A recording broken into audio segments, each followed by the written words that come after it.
História dos meus mais antigos antepassados de quem muito me orgulho descender. 20 de julho de 1031.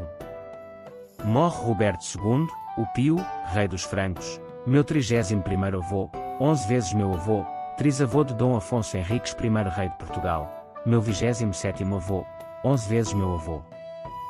Roberto II, o Pio, rei dos francos, nasceu em Orléans, a 27 de março de 972 e morreu em Melun, a 20 de julho de 1031, era filho de Hugo Capeto, rei dos francos e de Adelaide da Aquitânia, neto paterno de Hugo, o Grande, duque dos francos e de Edviges da Saxónia e neto materno de Oberto, conde de Pádua. Roberto II, também chamado de Roberto, o Pio ou Roberto, o Sábio, foi o rei dos francos de 996 até sua morte. Era filho de Hugo Capeto e Adelaide da Aquitânia, sendo o segundo monarca da dinastia Capetíngia.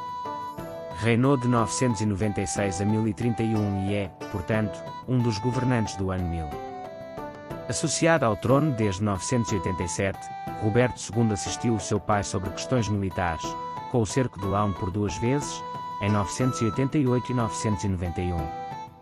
A sua sólida formação, assessorada por Gerberto de Aurillac, o futuro Papa Silvestre II, em Reis, permitiu-lhe ocupar-se das questões religiosas, em que ele rapidamente se tornava o garante. Roberto dirigiu o Concílio de Verzi em 991 e o de Chelles em 994. Dando continuidade à obra política de seu pai, depois de 996, ele consegue manter a aliança com a Normandia e Anjou e conter as ambições de Odão II de Blois. Às custas de uma longa luta iniciada em abril de 1003, Roberto conquistou o Ducado de Borgonha, que deveria ser-lhe devolvido, em herança, à morte, sem descendentes diretos, seu tio Henrique I de Borgonha, mas que este o tinha transmitido ao seu enteado Otão Guilherme. Os problemas conjugais de Roberto, o Pio, com Rosália de Itália e Berta da Borgonha, que lhe valeram uma ameaça de excomunhão, contrastavam estranhamente com a Hora Piedosa, no limite de santidade, que o seu biógrafo Elgaudo de Fleury lhe atribuía, Epitoma Vitae Regis Roberti Pii. A sua vida é então apresentado como um modelo a seguir. Fez inúmeras doações piedosas para diferentes ordens religiosos, de caridade para os pobres, especialmente, os gestos considerados sagrados, como a cura de alguns leprosos. Roberto é o primeiro governante considerado como taumaturgo. O fim de seu reinado mostra a relativa fraqueza do soberano que deveria fazer frente à revolta de sua esposa Constança de Arles e depois às de seus próprios filhos, Henrique e Roberto, entre 1025 e 1031. Biografia. Juventude e educação. O único herdeiro do Duque dos Francos. O único filho do Duque dos Francos, Hugo, e de sua esposa, Adelaide de Poitiers, Aquitânia, é chamado de Roberto, como o seu antepassado heróico Roberto, o Forte, que morreu lutando contra os vikings, em 866. O resto da descendência real é composta por 3 irmãs, Gisela, Edviges e Adelaide. No século X, a família dos Robertianos é o mais poderoso clã aristocrático e o mais ilustre do reino da Francia. Nas décadas anteriores, 2 de seus membros já estavam sentados no trono, aglomerando-se na dinastia carolíngia, Odão I e Roberto I. O Principado de Hugo, o Grande, Duque dos Francos e avô de Roberto, o Pio, marca o apogeu dos Robertianos até à sua morte em 956. No entanto, a partir do meio do século X, Hugo Capeto, que o sucedeu à frente do ducado e apesar de reinado ainda importante, não conseguiu emergir como o seu pai. A juventude de Roberto é especialmente marcada pelas lutas incessantes do rei Lutari para recuperar a Lorena, o berço da família carolíngia, à custa do imperador Otão II. Como Otão tinha a Bélgica, Lorena, e Lutari tentou tomá-la, os 2 reis tentaram um contra o outro maquinações muito traiçoeiras e golpes de força, porque ambos pretendiam o que seu pai tinha possuído. Em agosto de 978, o rei Lutari lança inesperadamente um ataque geral em Aachen, onde reside a família imperial que escapa por pouco da captura. Depois de saquear o Palácio Imperial e os arredores, ele volta para a França, levando a insígnia do Império. No mês de outubro seguinte, por vingança, Otão II traz um forte exército de 60.000 homens e invade o reino de Lutari. Este último, tendo apenas poucas tropas junto dele, é forçado a refugiar-se junto de Hugo Capeto, que passa a ser o salvador da realeza carolíngia. A dinastia robertiana entra em viragem que perturba o destino do jovem Roberto. O bispo Adalberão de Reis, originalmente um homem do rei Lotário, torna-se mais e mais próximo da corte otoniana, pela qual sente uma grande simpatia. Uma educação exemplar. Hugo rapidamente compreende que a sua ascensão não pode ser feita sem o apoio do arcebispo de Reis. Ele próprio analfabeto, não dominando o latim, decidiu enviar Roberto em 984, não ao professor Abão de Fleury, perto de Orleans, mas a Adalberão para que este o ensine nos rudimentos do conhecimento. De facto, no final do século X, Reis tem a reputação de ser a escola mais prestigiada de todo o Ocidente cristão. O prelado acolhe voluntariamente Roberto, que ele confia a seu secretário, o famoso Gerbert de Aurillac, um dos homens mais cultos de seu tempo. Supõe-se que para seguir o ensino de Gerberto, o menino teve que aprender as noções básicas de latim. Roberto enriquece o seu conhecimento através do estudo do trivium, isto é, o que se refere à lógica, gramática, retórica e dialética, e do quadrivium, isto é, as ciências, aritmética, geometria, música e astronomia. Roberto é um dos poucos leigos do seu tempo a desfrutar da mesma visão de mundo que os clérigos. Após cerca de 2 anos de estudo em Reis, Roberto voltou para Orleans. O seu nível intelectual também foi desenvolvido no campo musical, tal como foi reconhecido por um outro grande erudito de seu tempo, Riquer.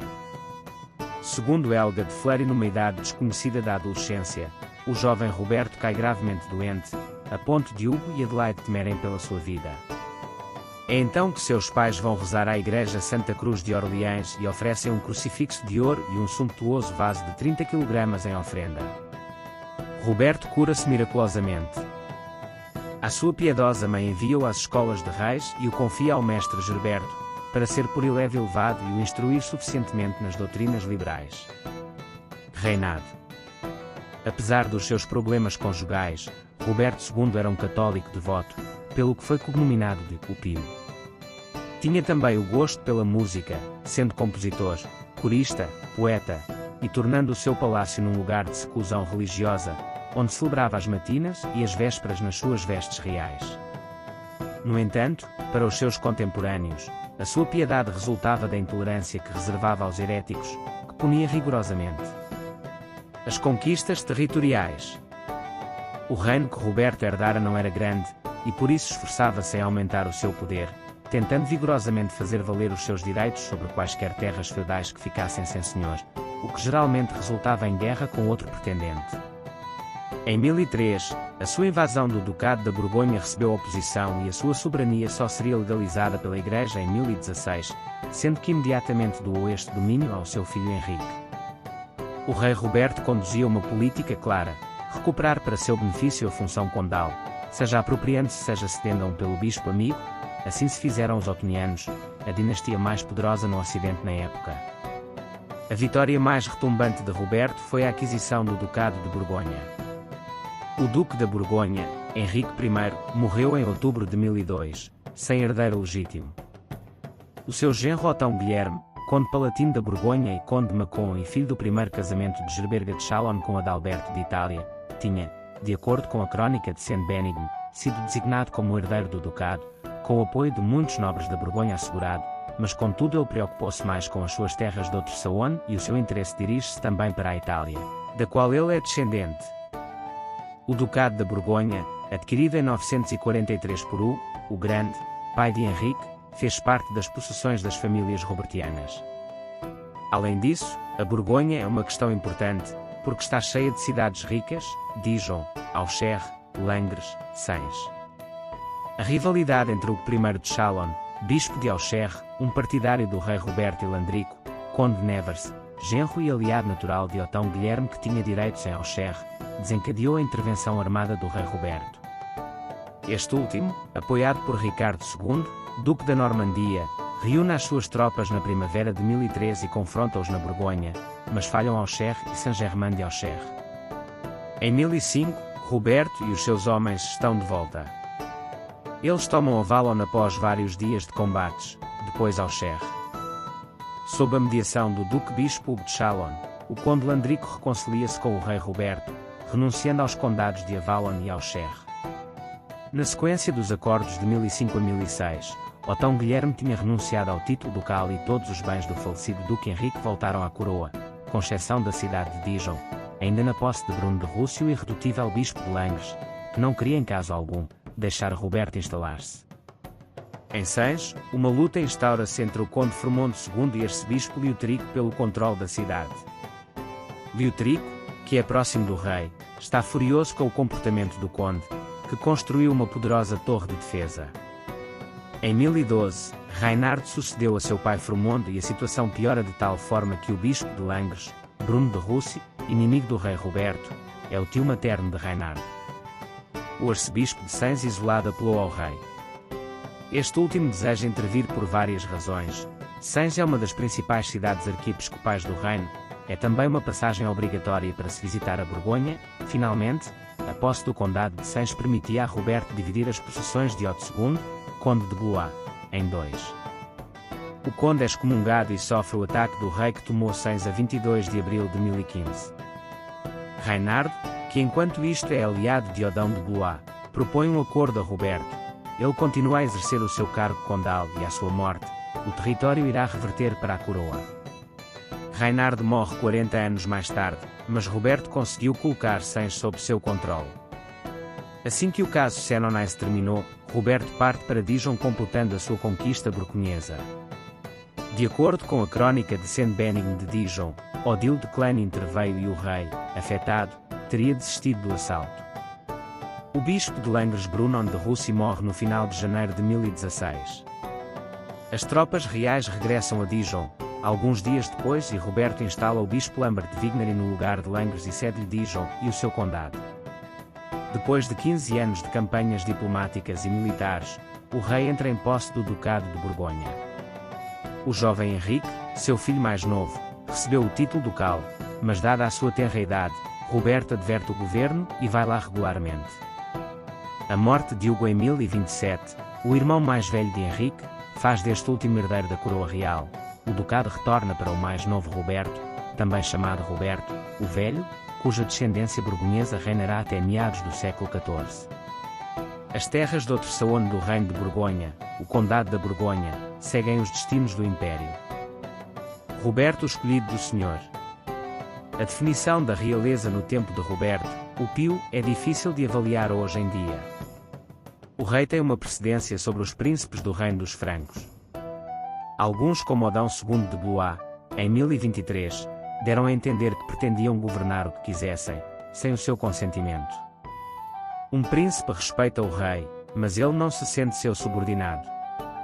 No entanto, em paralelo, o soberano tende a emergir como primus inter pares, o primeiro dos príncipes.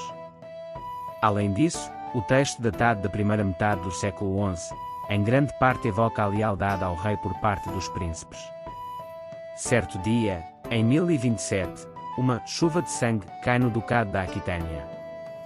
O fenómeno preocupou bastante as pessoas para que Guilherme de Aquitaine o interpretasse como um sinal divino. O duque decide enviar mensageiros ao rei Roberto para que este pergunte aos melhores estudiosos da sua corte qual a explicação e solução para tal. Gauselin, abade de Fleury e arcebispo de Bourges, e Fulbert de Chartres tomam conta do caso. Gauselin respondeu que o sangue sempre anuncia uma calamidade que adviria sobre a Igreja e o povo, mas que depois virá a misericórdia divina. Quanto a Fulbert, melhor documentado, analisa os antigos Historiae, livros que relatam eventos passados. Encontrei Tito Livio, Valério, Orósio e outros dedicados a este evento. Nas circunstâncias contentei-me em produzir o testemunho de Gregório, bispo de Tours, por causa de sua autoridade religiosa. Fulbert conclui através de Gregório de Tours, Histoire des Francs, que apenas os pecadores e os ímpios morrerão, por toda a eternidade, no seu sangue, se não se emendarem. Amigo do bispo Fulbert, Guilherme da Aquitânia podia dirigir-se diretamente a ele.